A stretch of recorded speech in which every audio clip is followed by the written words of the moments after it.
Hello' বন্ধুসকল, ইয়াত আহিছোঁ আজি আকাশী গংগা। সেয়া চাওক, বেক চাইডে আকাশী গংগা। এতিয়া আহিছিলোঁ মই ইয়াত এটা কাম কৰিবলৈ, আপোনালোককো দেখুৱাই আছোঁ। ফালে এইটো এয়া কাম কৰিলোঁহি। এইটো বৰ্ডাৰটো বনাইছিলে, মানে এইফালৰ পৰা পানী সোমাই যায় এইফালে। ইয়াত গোটেই লেতেৰা হৈ যায়, কমপ্লিট ধূলি হৈ যায়। এইটো বালিবিলাক আহি পিনে এইটো বনালোঁ। এইটো ৰং চং কৰিলোঁ, এইটো কমপ্লিট বাউণ্ডেৰীটো। এইটো চাওক,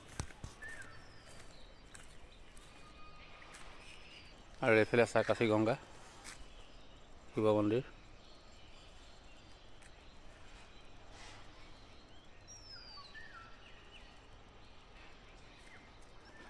মেলা শেষ হোৱাৰ পিছত একদম নিজান পৰিৱেশ হৈ আছে।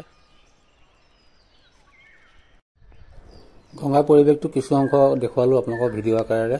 ভাল লাগিলে লাইক কৰিব, কমেণ্ট কৰিব, আৰু পাৰিলে শ্বেয়াৰ কৰিব। পেজটো যদি ভাল পালে লাইক কৰিব, ফ'ল' কৰি ৰাখিব এনেকুৱা ভিডিঅ'বোৰ পাবলৈ। আজিলৈ আহিছোঁ, বাই বাই।